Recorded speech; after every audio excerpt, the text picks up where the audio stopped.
저는 오늘 출애굽기 12장 7절에서 11절의 말씀을 가지고 예수님과 유월절이라고 하는 제목으로 함께 은혜를 나누려고 합니다. 유월절은 이스라엘의 절기 중에 하나죠. 보통 이스라엘에는 세 가지의 절기가 있는데 이 세 가지의 절기는 6월절은 아비벌이라고 해서 1월달을 얘기합니다. 그런데 우리나라 1월달하고 유대인들의 1월달은 달라요. 그들의 1월달, 유대인들의 원력으로 1월달은 우리나라의 3, 4월 정도 됩니다. 3, 4월. 3, 4월이 그 유대인의 1월달입니다. 양력으로 3, 4월 정도 되면 유대인의 오순절은 언제냐? 그로부터 50일째 되는 날, 그걸 오순절이라고 그래요. 그리고 장막절은 그로부터 7월 15일, 그걸 갖다가 장막절이라고 이 얘기를 합니다. 그래서 이스라엘 백성들에게는 큰 절기가 세 개가 있는데 유월절, 그 다음에 오순절, 그 다음에 초막절, 이 세 가지가 있어요. 그런데 이 세 가지는 다 영적인 의미를 가지고 있어요. 그게 뭐냐면 영적으로 이 유월절이라는 것은 새 사람 되었다, 그런 뜻입니다. 왜냐하면 유월절이라는 말이 새싹, 푸른 싹이라는 의미를 가지고 있어요. 다시 말하면 새싹이 돋아났다, 새 생명이 나타났다, 그런 뜻이거든요. 그래서 유월절이라는 것은 새 사람이 탄생했다. 우리가 예수를 안 믿다가 예수를 믿게 되면 새 사람이 되잖아요. 새 사람이 되어서 새 생명을 얻어서 거듭났다, 그런 뜻이에요. 그런데 이 새 사람이 이제 능력 있는 사람으로 되는데 그것이 오순절. 그래서 오순절에는 하늘의 성령이 임하면서 그 성령이 임함으로 말미암아 새 사람이 능력을 받았다, 그런 뜻이. 오순절에는 마가의 다락방에 성령의 불이 내린 사건을 오순절이라고 얘기합니다. 그 다음에 장막절, 초막절은 뭐냐? 이제 성령 충만하고 새 사람 된 사람이 열매를 맺는 것, 성령의 열매를 주렁주렁 맺혀서 하나님께 그 열매를 보이는 그 절기를 초막절, 장막절, 그렇게 얘기하는 것입니다. 그래서 우리 인생에는 예수를 믿고 나면 반드시 성령 세를 받아서 능력으로 받아야 되고, 능력을 받았으면 내적인 성령의 열매와 외적인 능력을 얻어서 세상 사람들을 구원하는 큰 하나님의 도구가 되어야 된다, 하나님의 영광이 되어야 된다, 그렇게 성경은 우리에게 말씀하고 있는 것입니다. 할렐루야. 그래서 성경에서는 이 유월절이라고 하는 것은 굉장히 중요합니다. 우리 인생에서 유월절은 언제냐? 저와 여러분이 예수 믿은 날, 예수 믿은 날이 유월절입니다. 저와 여러분이 예수 믿은 그날, 어쩌다가 내가 예수를 믿었는가? 어쩌다가 내가 어디서 와서 무엇 때문에 삶이 어디로 가는지 알지 못하고 방황하다가 어쩌다가 내가 예수를 믿었는가? 어떤 사람들은 내가 예수를 믿은 게 우연이라고 생각하지만 그러지 않습니다. 만세 전부터 하나님의 특별한 섭리와 계획이 있어서 저와 여러분들을 인도하시고 갖가지 여러 가지 모양으로 저와 여러분을 인도하셔요. 그래서 저와 여러분이 예수를 믿는 것입니다. 어떤 사람은 사업에 실패해서 예수 믿는 사람도 있고, 어떤 사람은 병이 들어서 예수를 믿는 사람이 있고, 어떤 사람은 환경과 삶에서 괴로움이 많아서 예수를 믿는 사람이 있고, 또 어떤 사람은 부자이나 마음이 너무너무 허무해서 예수를 믿는 사람이 있고, 여러분 이 세상에 예수 믿는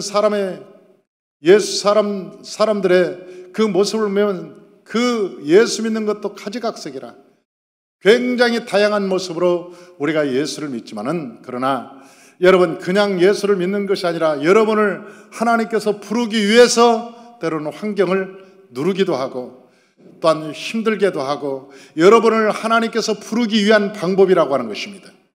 그것이 여러분은 내가 병들어서 왔다고 생각하겠지만 아닙니다. 하나님께서 또 말을 안 들으니까 하나님께서 그 질병을 통해서 여러분이 예수 믿게 하고, 여러분은 이 세상 명예권세 부귀영화를 가졌지만 여러분의 마음이 채워지지 않고 늘 내가 어디로 가야 될지 내 마음에 방황스러운 것은 하나님께서 여러분을 부르기 위해서 그 마음에 허무함을 주기 때문에 여러분이 예수께 나와서 하나님을 믿는 것입니다. 모두가 다 6월절이라는 것은 뭐냐?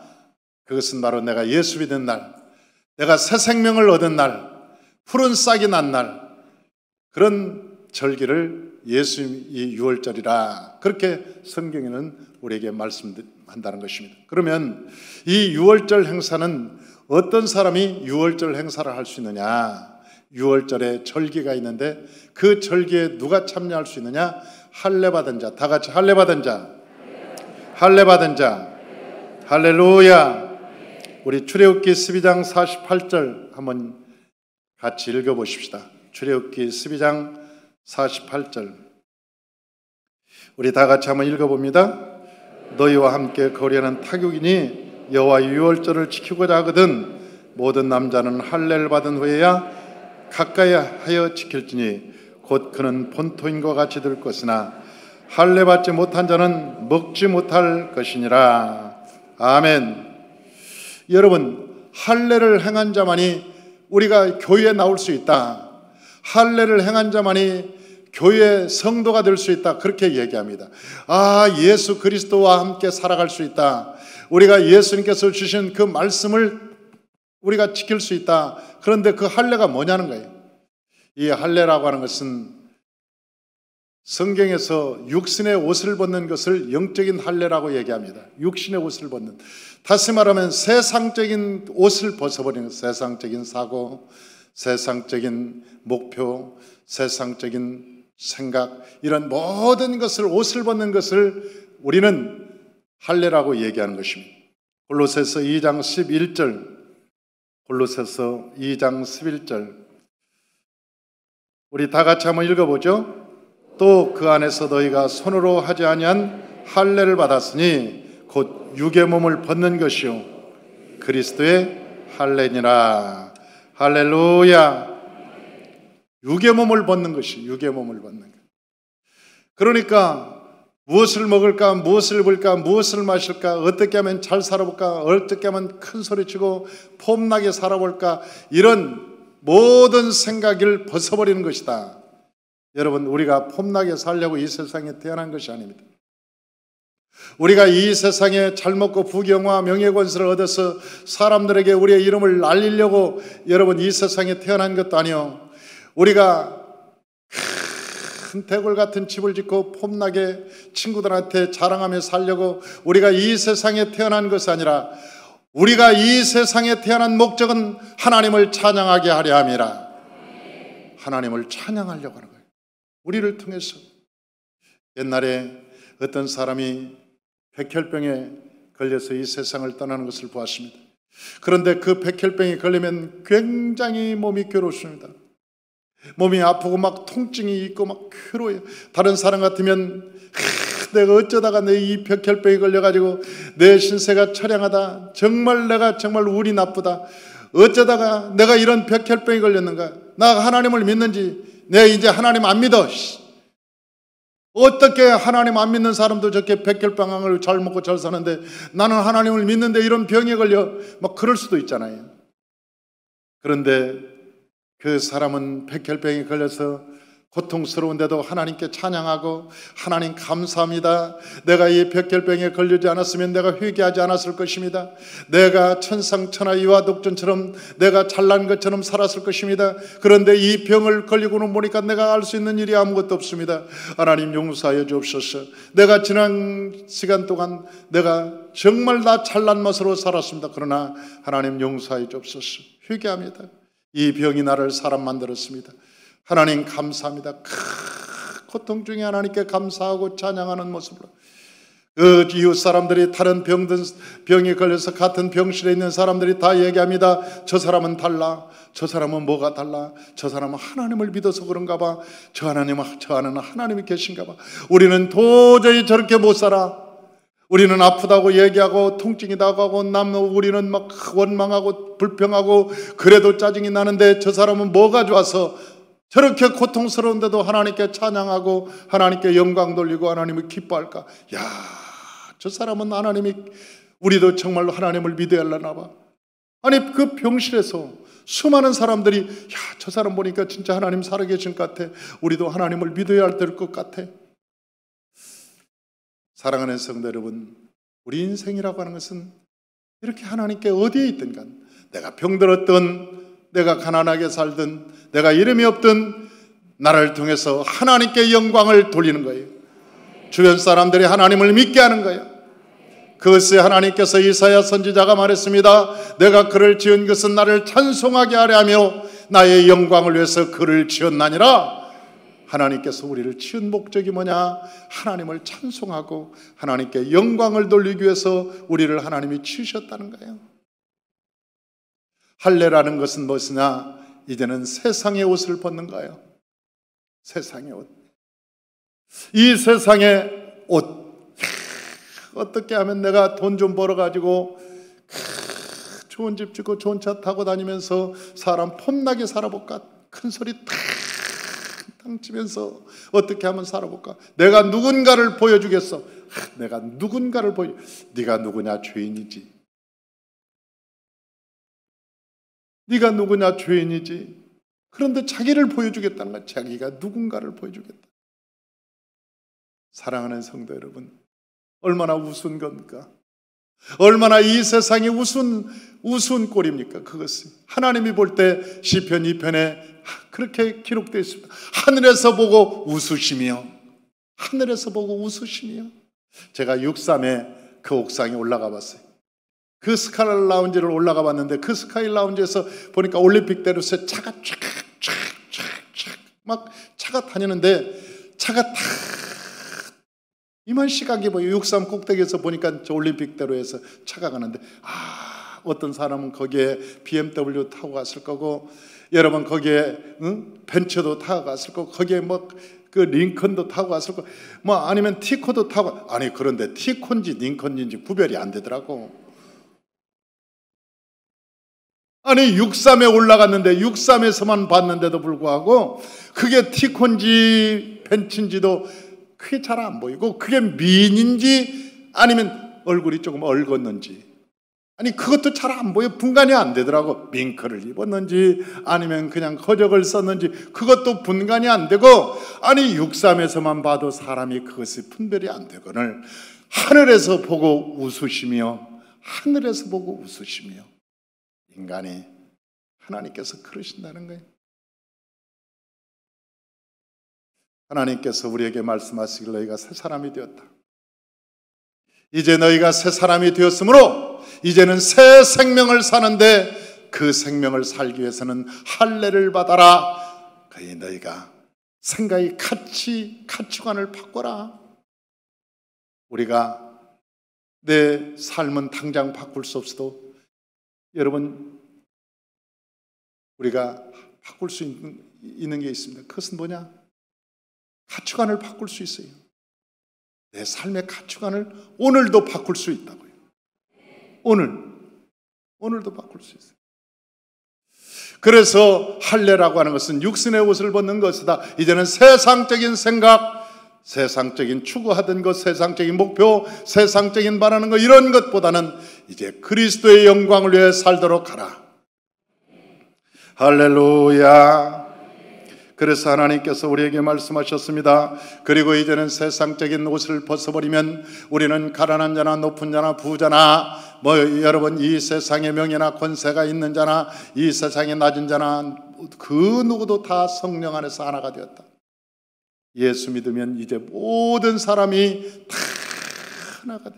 그래서 교회에 들어오면 높은 사람도 없고 낮은 사람도 없고 다 우리의 왕이신 하늘 예수 그리스도 외에는 그 누구도 높거나 낮은 거나 없이 모두가 형제요 자매로 이 세상에 살아갈 수 있는 것은 하나님의 은혜라고 하는 거예요.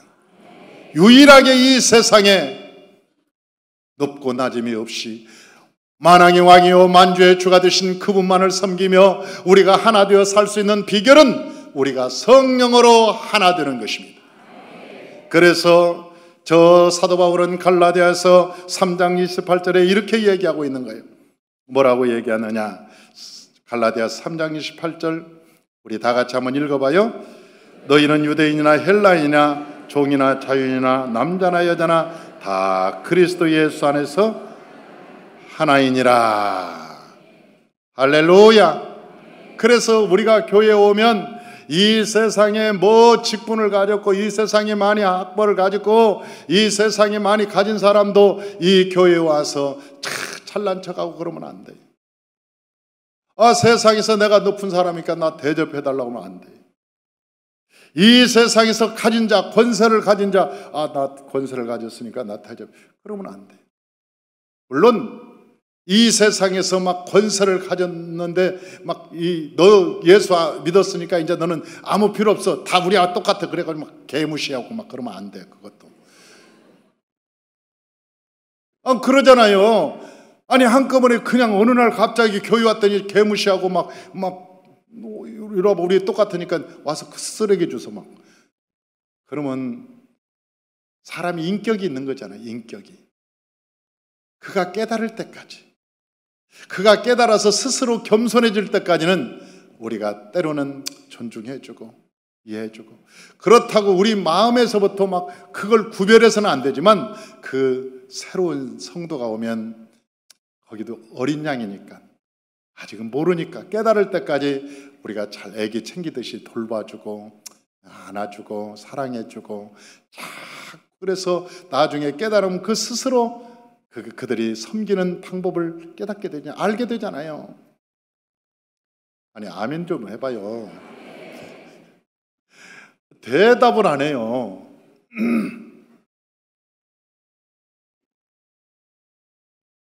아멘. 아멘. 이게 중요해요. 그래서 교회라는 것은 그래서 아름답다는 거예요. 교회라는 것은 차별이 없고 이 교회가 다 예수님 한 분이 왕이시고 우리 모두가 형제 자매여 다 하나 될 수 있는 것은 그래서 성령 안에서만 자유할 수 있다는 거예요. 저 아프리카 가서 마사이족 거센 막 눈빛이 막 살기가 등등하고 그런데도 불구하고 그 사람들이 예수 믿고 다 교회에서 만났습니다. 그래서 우리가 할렐루야 그러면 모두가 다 할렐루야 그리고 할렐루야로 다 통해요. 미국 사람이든 흑인이든 검둥이든 백인이든 황인이든 할 것 없이 모두가 다 모였을 때 할렐루야 그러면 모두가 다 할렐루야. 그 말은 예수는 왕이요 우리의 왕이요 우리는 예수 안에서 하나 된 사람들입니다. 그게 고백인 거예요. 그래서 예수 믿고 세계 어디를 나가봐요. 예수 안 믿으면 여러분을 아는 사람 찾아다니려고 애를 쓸 거예요. 예수 안 믿은 사람. 예수 안 믿었으면 내가 외국에서 길을 잃어버리면 나는 어떻게 살아야 되느냐. 예수를 안 믿은 사람 나는 길을 잃어버리고 난 돈 떨어지면 어떻게 살아야. 그러나 예수 믿는 사람들은 외국에 가서 길을 잃어버리고 돈 떨어지고 무슨 문제가 생기면 십자가가 있는 곳에 무조건 들어가서 나 사실은 한국에 산마교에 다니는 사람인데 나 돈이 떨어졌습니다. 이래저렇게 해서 2차 저차 앞차 저차 해가지고 내가 여기 왔습니다. 그러니 이렇게 하면 그러면 그 속에서 우리 형제 자매가 왔구나. 우리 형제 자매가 왔구나. 우리가 도와주겠습니다. 그리고 막 그 기도하면서 돌봐주고 어떻게 하든지 거기서 책임지고 아마 한국으로 보내줄 거예요. 어떤 방법? 왜? 우리는 서로는 모르지만 우리는 예수 안에서 형제요 자매요. 할렐루야. 하나이기 때문에 그러는 거예요. 하나이기 때문에. 그런데 여러분 세상은 우리가 다문화로 자꾸 가려고 합니다. 우리는 성령 안에서 하나이고 예수님이 왕이시고 하나님이 왕이시기 때문에 우리는 성령 안에서 하나가 되면 아무런 문제가 없어요. 그런데 세상은 자꾸 자꾸 다문화로 가고자 하는 거예요. 나는 왜 다문화로 가려고 하는가를 모르겠어요. 그런데요, 생각을 해보니까 이 사람들이 다문화로 가려는 목적이 있었어. 하나님께서는 각자 지파를, 이스라엘에도 지파를 따로따로 두었다고. 단 지파도 없고 므낫세 지파에도 에브라임 지파도 없고 유다 지파도 없고 시몬 지파, 루벤 지파, 다 지파를 각각 두고 그 지파마다 특성을 두고 사명을 주고 다 사명을 줘서 각 지파별로 성장하도록 했는데 어느 날 지파가 없어지기 시작하는 거예요. 이 세계의 민족도 마찬가지. 우리는 영적으로 하나 되면 문제가 없지만 육체적으로 하나 되기 시작하면 문제가 됩니다. 이 세상은 원래 하나님께서 기뻐하는 축복이 흐르고 있었어요. 그런데 어느 날부턴가 이 세계 역사 속에 공산주의라는 것이 들어오기 시작했어요. 헤겔이나 앙겔스나 아는 마르크스를 통해서 공산주의가 들어왔어요. 이 공산주의는 뭐냐? 자본주의를 없애버리자는 거잖아요. 우리가 계급사회를 없애고 이 공산주의, 똑같이 먹고 똑같이 살고 똑같이 일하고 그런 게 공산주의. 그러니까 막 너무너무 환상적인 유토피아. 그래서 공산주의 하자고 그 마르크스 영향을 받은 사람들이 막 공산주의를 해갖고 막 세계가 들썩들썩 하다가 1914년 소련이 공산주의를 하면서 스탈린 중심으로 해서 완전히 저 모택통을 중심으로 해서 여러분 저 중국은 공산주의가 되고 말았어요. 이제는 공산주의가 됐으니까 지상낙원이 될 것이다. 우리는 계급사회가 없어지고 이제 지상낙원이 될 것이라고 생각했지만 스탈린이 정권을 잡아먹고 나서 여러분 얼마나 많은 사람들을 숙청했습니까? 얼마나 많은 사람들을 다 피바다를 만들었습니까? 내 말을 듣지 않으면 다 죽였어요. 지난번에 푸틴의 정적이 있었어요. 푸틴하고 경쟁하는 야당 대표가 있었어요. 그런데 대낮에 그 대통령궁 앞에서 총살을 시켜버렸잖아요. 총으로 죽여버렸어요. 그리고 신문 다 입을 막아버렸어요. 그 어떤 신문에도 나오지 않는 거예요. 왜? 신문 나오면 그 신문 사장이 죽을 텐데. 그러니까 입을 다 다물고 있는 시진핑이가 여러분 지금 헌법을 고쳐서 연장하고 있다. 언제까지 연장할지 죽을 때까지 연장할지 모르겠어요. 시진핑 말 안 들으면 무조건 다 죽습니다. 요즘은 정적은 다 죽게 돼 있어요. 그러다 보니까 이 공산주의가 나쁜 거네. 우리가 생각하는 유토피아가 아니네. 그렇게 생각하다가 이게 아닌가? 이게 뭔가 잘못되었는데? 이 뭔가 공산주의가 잘못되었는데? 해가지고 사람들이 마르크스가 얘기한 게 정말 그걸까? 그래서 새로 사람들이 1960년대 신마르크스주의라고 그래서 마르크스들이 새로운 사상을 싹 바꿨더라고. 나는 보고 깜짝 놀랐어요. 그때부터 서서히 바꾸는데 그 사람들이 쓰는 용어 중에 빨갱이라는 말을 쓰면 절대 안 됩니다. 그 사람들이 쓰는 용어 좌파란 말을 쓰면 절대 안 됩니다. 좌파란 말을 그 사람들은 못 쓰게 만듭니다. 마르크스 공산주의자들이 그때 한번 실패했기 때문에 러시아에서 북한에서도 공산주의가 얼마나 나쁜 것을 우리가 알고 있어요. 아니 자기 고모부 말 안 듣는다고 총살시켜버리고 지 마음에 안 든다고 뭐 졸았다고 죽이고 뒤로 뭐 침 흘렸다고 죽이고 아니 불안해서 어떻게 사냐고 거기서 회의하다가 얼마나 피곤하니까 없어졌잖아요. 이러다가 어느 날 또 거북이 잘못 켰다고 죽이고 아니 지 마음에 안 들면 다 싹 죽이니 지가 신이지. 지가 신. 그러니까 우리나라 사람들도요 공산주의라면 이를 갑니다. 공산주의를 체험한 사람. 나는 누가 우리나라 뭐 공산주의 어찌 그랬어요. 네 그랬어요. 당신 정신 차리고 살아. 아니 저 소련도 망하고 중국도 망하고 그런데 저 공산주의가 세상에 누가 있다고 뭐 공산주의 빨갱이 얘기하고 있어. 그런 소리 하지 말고 예수나 잘 믿어. 쓸데없는 소리 하지 말고. 뭐 그런, 나는 진짜 그렇게 핀잔을 줬어요. 그런데 내가 깜짝 놀랐어요. 깊이 들어가 보니까 얘들이 공산주의를 쓰지 말래. 쓰면 큰일 난대. 좌익이란 말을 쓰면 들키니까 쓰지 말래. 그 사람들이 바꾼 단어가 뭔지 아세요? 진보. 진보란 말로 바꿨습니다. 진보.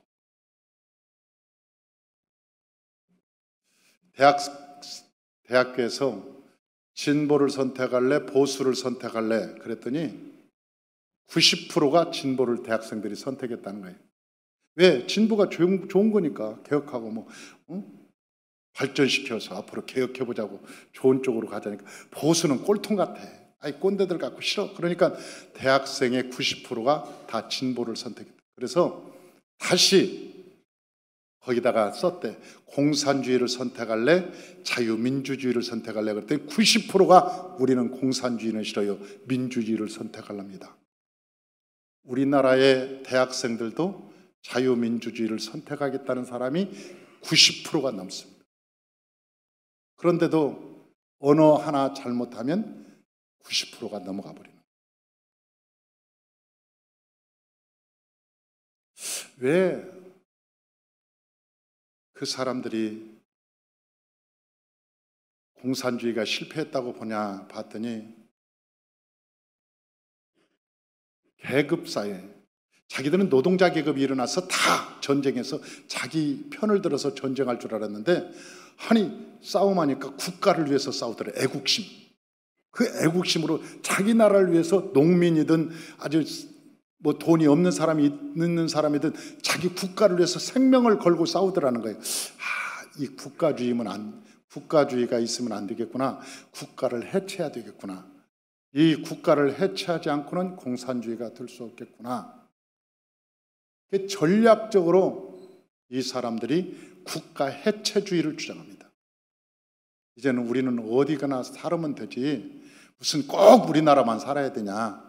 돈 있으면 그냥 인도 가서 살아도 되고 미국 가서도 살아도 되고 외국 그런 얘기 하지 말고 그러니까 그냥 이슬람 사람들도 들어와서 살고 어떤 사람들 와서 살고 그냥 섞어서 살자.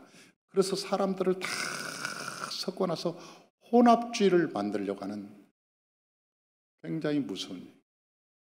나는 그것이 전략인 걸 몰랐다니까요. 하나의 정책이더라고. 그 전략 정책 하나.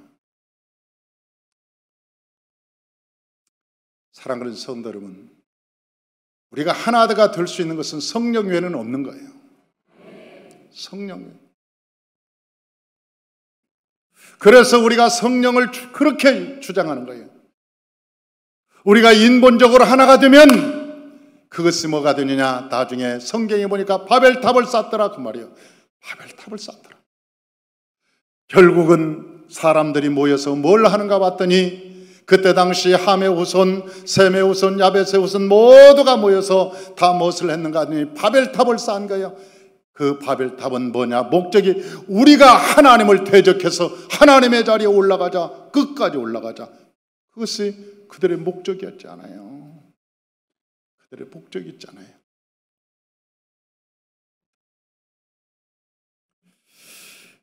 그러므로 저와 여러분들이 앞으로는 하나의 세계, 그게 결국 바벨탑일 텐데 그런 것으로 자꾸 쌓으려고 할 거예요. 말세에 사는 저와 여러분들은 영적으로 깨어서 성령 충만하시기를 주의 이름으로 축원합니다. 할렐루야. 그리고 성경은 우리에게 뭐라고 말씀하시냐? 너희가 문설주와 인방에 피를 발라라. 그리고 그곳에 들어와라 그랬어요. 문설주와 인방에 피를 바르는 것은 십자가를 의미합니다. 십자가를 보면 빨간색이 있고 하얀색이 있습니다.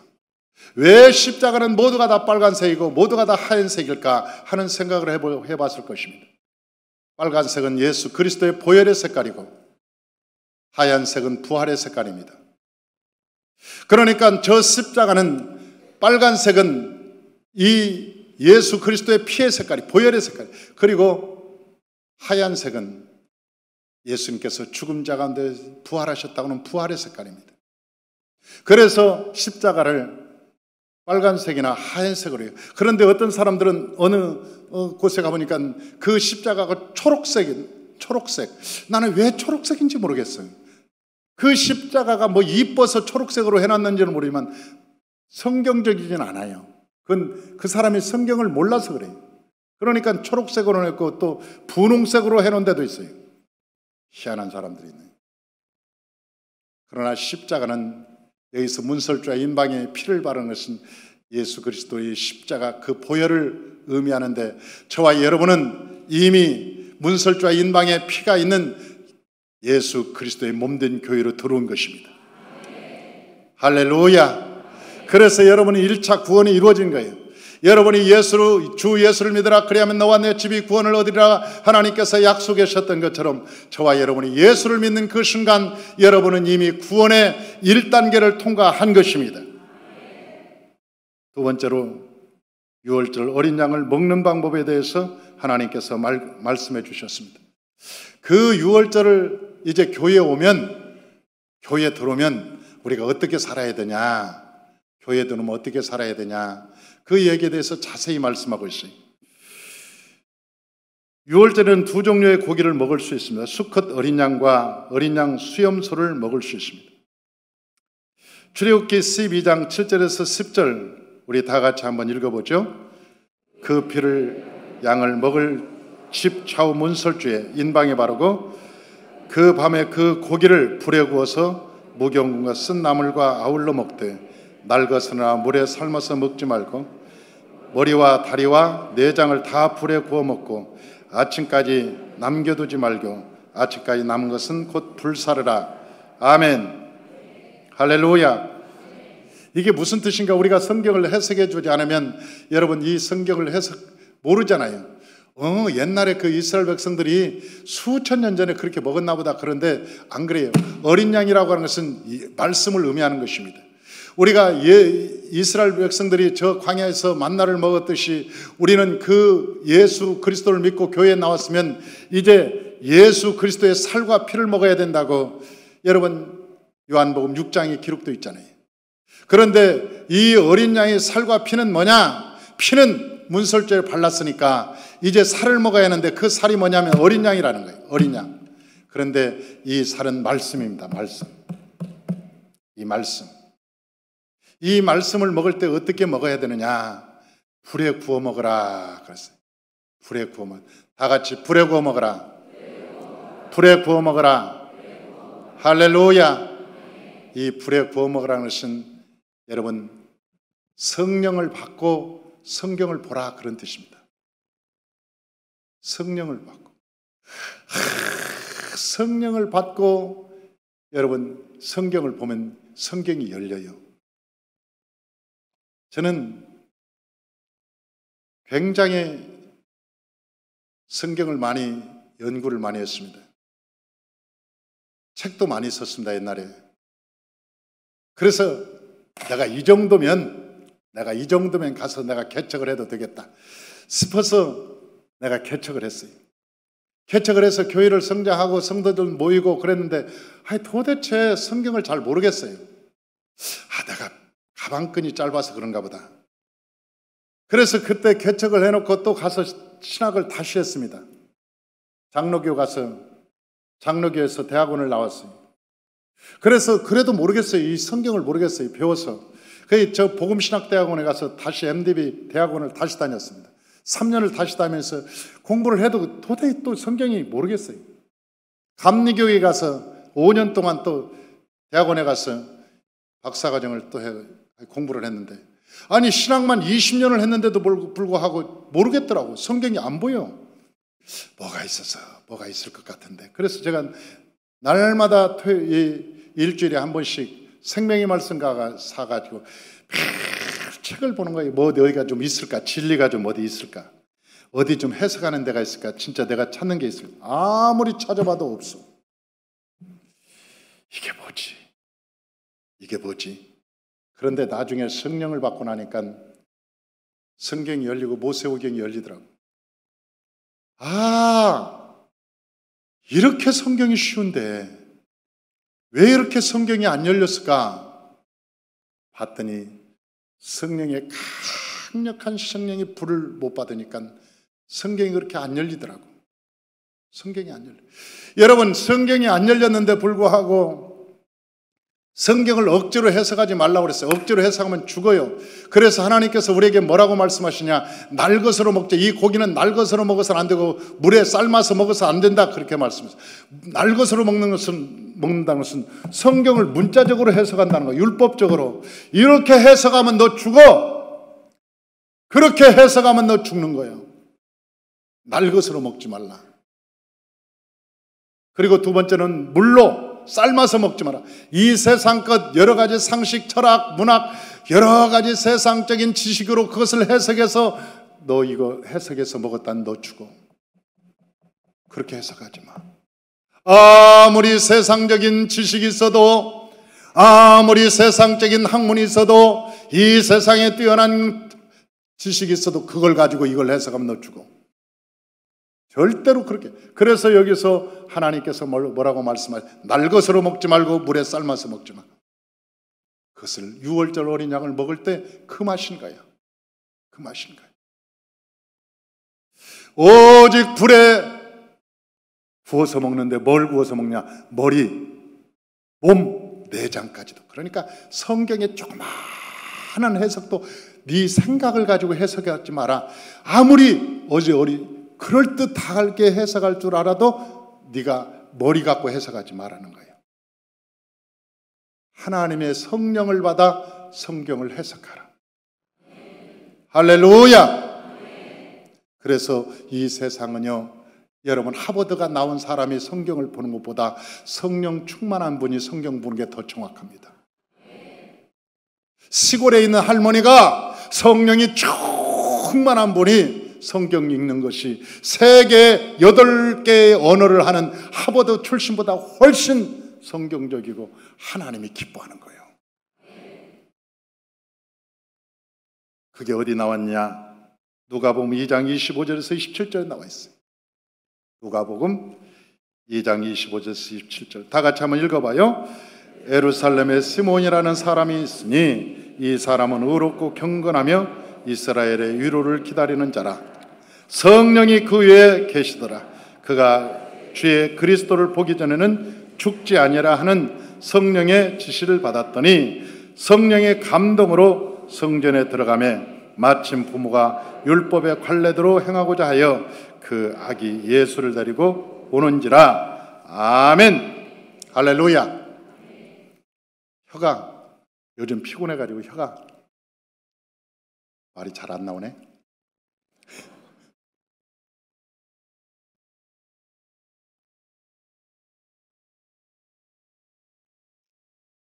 여러분, 이 시몬이라는 사람이 80세가 됐어요. 그때 당시에 엄청 오래 살은 거예요. 눈이 다 감겼어요. 눈이 잘 안 보여. 그런데 아기 예수가 오니까 메시아인가 알아본 거예요.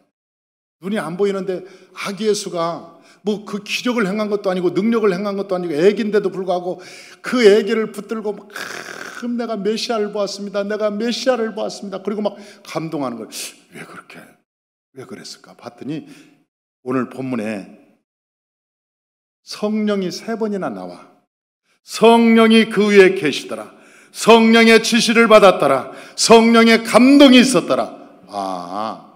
그러니까 그 시몬에게는 위에 성령이 계셨어. 위에 성령이 계셨어. 성령의 지시를 받는 사람이야. 성령의 감동이 있었던 사람이야. 그래서 알았구나. 우리가 하나님의 말씀 볼 때도 이 말씀이 나한테 말을 걸어올 때 그걸 비로소 깨닫게 되는 거예요. 내가 아무 소리 안 나는데 내가 대통령하고 나하고 앉아있어. 근데 대통령은 입을 다물고 있어. 그런데 내가 인상을 보고 다 해석하는 거예요. 대통령이 인상 쓰는 거 보니까 안 좋아하는 것 같아. 대통령이 눈을 깜빡깜빡하는 거 보니까 오늘 뭐 속이 불편. 지가 소설을 쓰는 거예요. 지가. 그리고 대통령은 이렇게 얘기했다. 그렇게 얘기하는 거예요. 얼마나 어리석은 거예요. 우리가 대통령하고 대화할 때 대통령이 말하는 것을 보고 그분이 무슨 생각을 하고 있는 것을 알 수 있듯이 우리가 성경을 볼 때 성경이 우리에게 말해줄 때가 있어요. 나 혼자 우리가 설교를 준비할 때 이 설교를 준비할 때 계속 묵상합니다. 한두 번을 하는 게 아니에요. 이 말씀을 갖고 계속 묵상하고 외우고 묵상하고 외우고 묵상하고 계속 그러다 보면 이 성경이 나한테 말을 해줘요.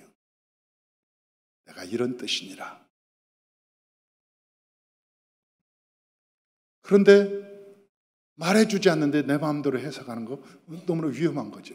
그래서 네가 보이는 대로 날 것으로 먹지 마라. 문자적으로 해석하지 마라. 물에 삶지 마라. 세상적인 네가 지식을 가졌다고 세상적인 지식을 동원해서 그걸 해석하지 마라. 죽는 것이다. 그렇게 얘기해요.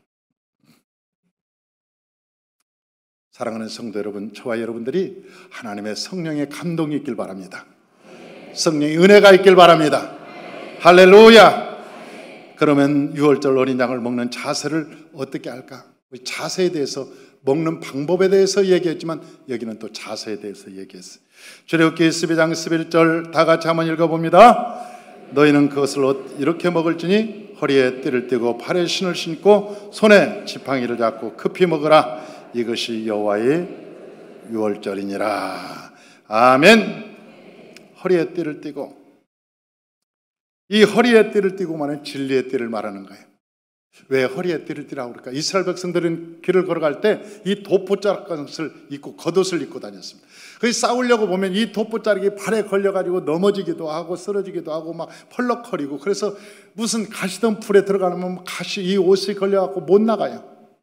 그러니까 싸울 때 이게 탁 해가지고 혁띠 같은 걸로 꽉 묶는 게 이게 진리의 띠라고 하는 거예요. 다시 말하면 너희가 세상과 전투할 때 흠잡힐 것이 없도록 해라. 단정히 해라. 너희 삶을 단정히 해가지고 흠잡힐 것 없도록 해라. 그렇게 얘기하는 거예요. 여러분, 우리 목회자들이 세상과 싸울 때 여러분 담대할 수 있는 게 뭔지 아세요? 흠잡힐 게 있으면 세상 앞에 담대하지 못해요. 당당하지 못해. 왜? 쫄리는데. 나를 붙들어 가면 이거 쫄리잖아요. 그러면 세상 앞에 어떻게 당당할 수 있어요? 빼앗길 게 하나뿐이 없어야 돼. 생명. 나 빼앗길 게, 빼앗아갈 게 이것뿐이 없어. 뭐가 두려워요? 어차피 생명도 하나님 것인데 자기가 죽인다고 죽을 수 있어요? 죽인다고 내가 죽냐고? 하나님께서 말씀하시길 한 앗선에 참새 2마리가 팔려가는 것도 하나님이 허락하지 않으면 안 된다고 그랬는데 할 수 있냐고? 그게 불가능한 거지. 어차피 하나님 것인데.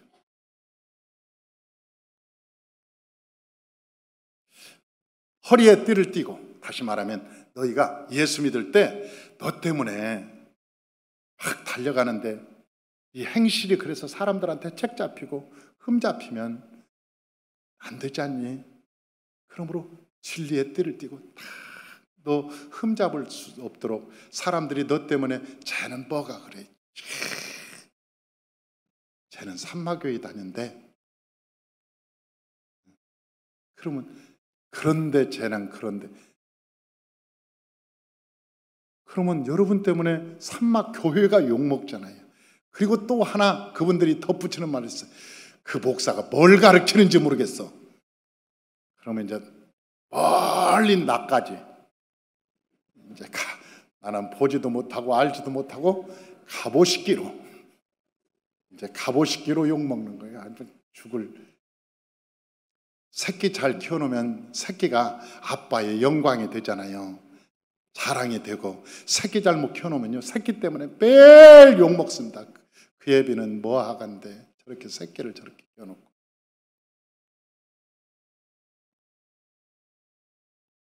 로마서 2장에는 그렇게 말씀하셨잖아요. 유대인들 때문에 하나님이 모독을 당하고 있다. 하나님이 자식 잘못 놔두니까 그 유대인 때문에 하나님이 모독당하고 있다. 그렇게 얘기하는. 여러분이 이제 삼마교인인 걸 알면 여러분의 얼굴이 아닙니다. 교회 얼굴이지. 여러분은 삼마의 미스 코리아들이에요. 삼마의 미스 코리아들. 그러니까 여러분 얼굴이 아니라니까. 여러분은 삼마의 얼굴이지. 가면서 저 명함 한 장 꼭 팔 때는 꼭 명함에다 써가지고 다니면서 삼마교회, 집사면 집사, 성도면 성도, 권사모 다 써가지고 다녀요. 꼭 줄 때는 삼마교회 누굽니다. 여러분들이 삼마교회 얼굴이요. 아니 뭐 쫄려요? 어디 뒤에 땡기는 게 있어? 대답을 안 내. 나 참.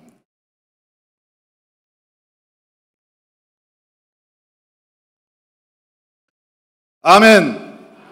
아멘. 할렐루야. 그래서 진리의 띠를 어디 이렇게 걸리적거리지 않도록 이게 진리의 띠를. 그 다음에 발에 신을 신고, 이 발에 신이라고 하는 것은 무엇이냐? 에베소 6장 15절에 보니까 뭐라고 있느냐? 다 같이 한번 읽어봐요. 평안의 복음이 준비한 것으로 신을 신고. 신이라는 것은 평안의 복음이구나. 평안의 복음. 저와 여러분들이 어디를 가나 이 신발을 신어야 하는데 무슨 신발을 신느냐?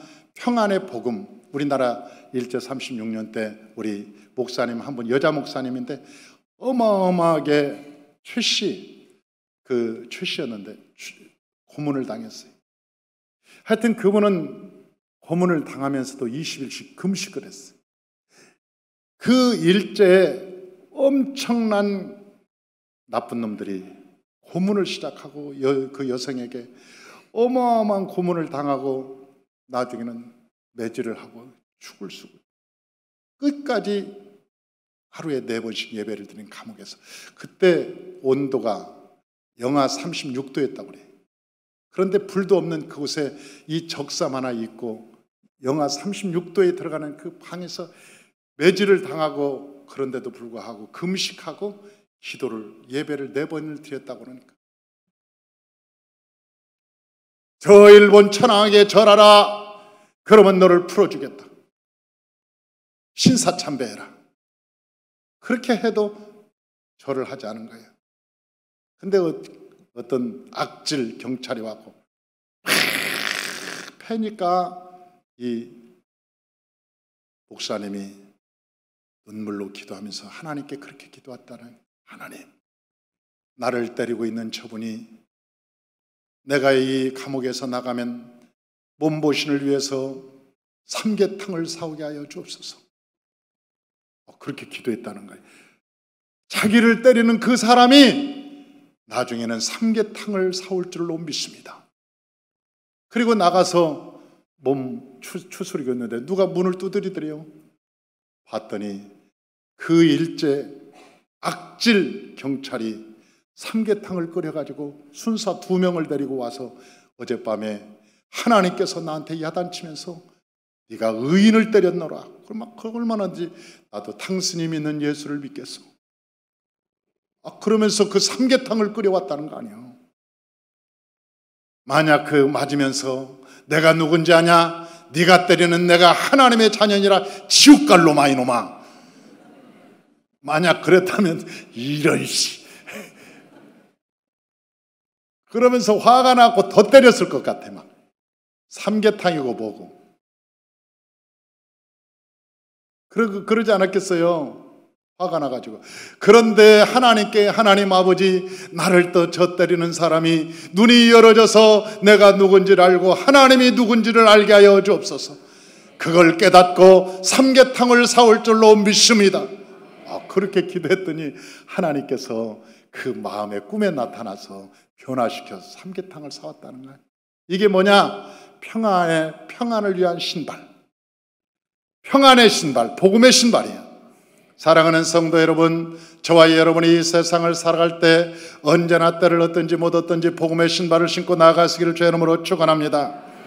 할렐루야. 마지막으로 손에 지팡이를 들고 급히 먹으라고 말씀했습니다. 세월을 아끼라고 하겠죠. 우리 목자에게는 두 가지의 무기가 있습니다. 하나는 지팡이요, 하나는 막대기입니다. 지팡이는 양을 치기 위해서 필요한 거예요. 왜냐하면 지팡이는 이렇게 생겼어요. 이렇게 생겨서 이렇게 들고 다녀요. 꼬부라졌어. 왜 꼬부라진 지팡이를 들고 다니냐? 양이 도망가면 이 다리를 딱 건대, 거기다가. 그러면 양이 못 도망간대요. 다리를 착 걸어가지고 그걸로 끌어당긴다는 거예요. 그 꼬부라진 것은. 근데 막대기는 왜 가지고 다니나? 곰이나 아니면 늑대, 사자들을 잡으려고 이 막대기를. 그래서 목자는 반드시 양을 치는 지팡이 그리고 막대기를 가지고 다니는 거예요. 하나님께서 우리에게 말씀하셨어요. 너희는 지팡이를 급히 먹어라. 세월을 아끼라. 내일은 너희 날이 아닐지도 모른다. 한날 괴로움은 그날에 족한 것이다. 그러므로 우리가 세월을 아끼면서 한날 한날 살아가면서 여러분 어떤 사람을 만나도 복음을 전도할 수 있도록. 할렐루야. 우리 앞에 계신 두 분은 이번에 침례를 받았어요.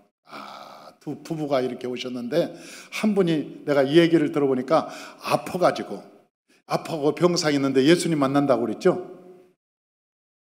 네. 아니 예수님을 만났대요. 예수님을 전혀 몰랐던 분이죠. 예수님을 전혀 몰랐어요.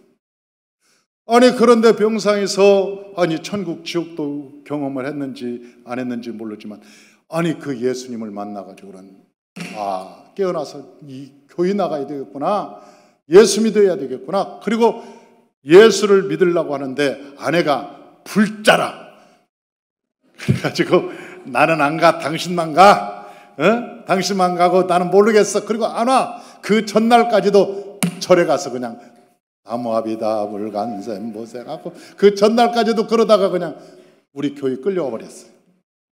그래가지고 우리 교회 와가지고 예수 믿고 어디를 가도 졸기만 한다는데 내가 설교하면서 보니까 한 번도 안 졸아. 안 졸립죠? 네, 내가 졸게 하나?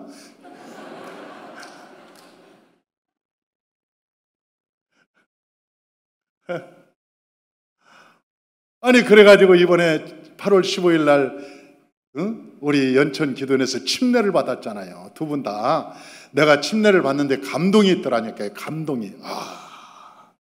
하나님께서 얼마나 급하면 저렇게 나타나셔서 천국 지옥이 있고 예수 믿어야 천국 간다고 알려주고 그래서 어저께까지만 해도 나무아비 다불간섬 그 불자가 와가지고 그냥 예수 믿고 좋아서 그냥 저런 이게 기적이지. 할렐루야. 이게 기적이에요. 사랑하는 성도 여러분, 저와 여러분 모두가 다 오늘 6월절 어린 양을 먹을 때는 어떻게 먹느냐? 성령을 받아서 하나님의 말씀을 먹고 이 세상 날 것으로 먹지 말고 물에 삶아서 먹지 말고 세상 똑똑하다고 머리 굴려서 성경 해석하지 말고 그리고 너희가 성경에 보니까 어떻게 먹으라고 하느냐?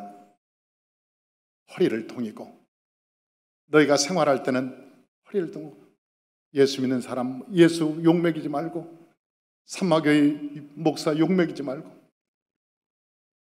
다 단정히 갖추고 그 다음에 복음의 신발을 신고 남 저주하지 말고 여러분을 막 애문소리하고 여러분을 이유 없이 핍박을 하고 그래도 여러분 그 사람 축복해주고 평안에 예비한 신을 신고 축복해주고